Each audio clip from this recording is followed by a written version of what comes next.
Welcome back. So we have lost a lot of ground from the top. There's just a little speck of green now left on the Nifty mid-cap index, and the Nifty Bank are flirting with the flat line at the moment.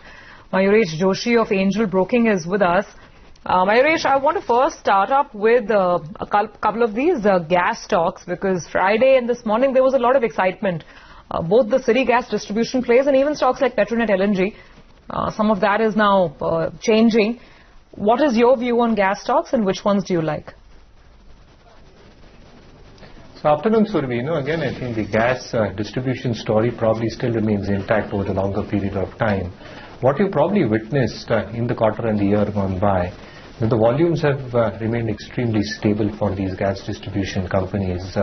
And again, I think the gross margins have largely been stable as well.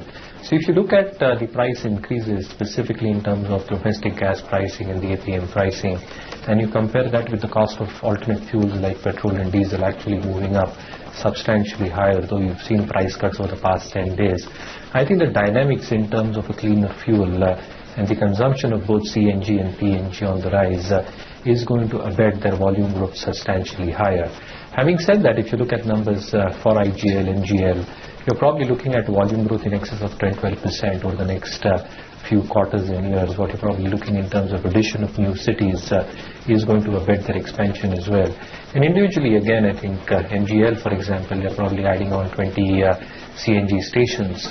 You're probably looking at IGL with the additions that they've done, and the expectations of volumes to be around 6.25 SCMD, along with gross margins around $13.5-14 per SCM.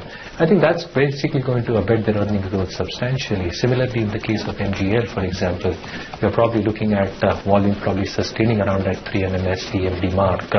And again, EBITDA margins on the cross side, probably around that 14 rupees SCM. So yes, I think there is an earnings scope over the longer period of time, and we do remain optimistic on stocks like IGL and MGL. Okay, by the way, just closes out. Mayuresh, we just have about 3 minutes to go. I think you do have a mid-cap pick for us, so run us through LT Foods and why you like it. So Survi, I think the logic here is that the market leadership position in the basmati rice market in India, with their flagship brand Daawat having a 22% share.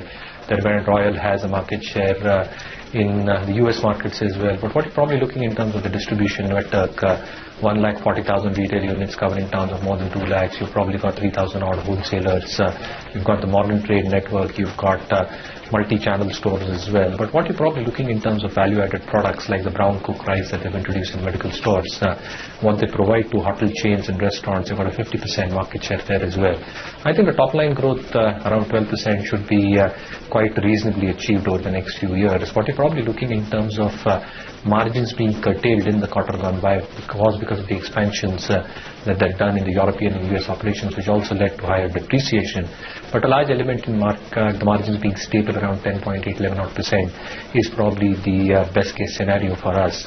What you're probably looking in terms of the bottom line growth of 17% should propel its earnings growth. So our own estimates is an EPS of around 6.1 rupees by FY20, which means that the stock probably trades around 11.5 times FY20 numbers. In terms of what they're probably doing in terms of value-add products with the Japanese JV, they're probably looking at snacks, specifically in the rice-oriented markets. So I think expecting stable growth to probably come through LT Foods. So a staggered way over the next few weeks is how I look at long-term investors looking at this stock. All right, Mayuresh. Thanks very much for joining us on the show today.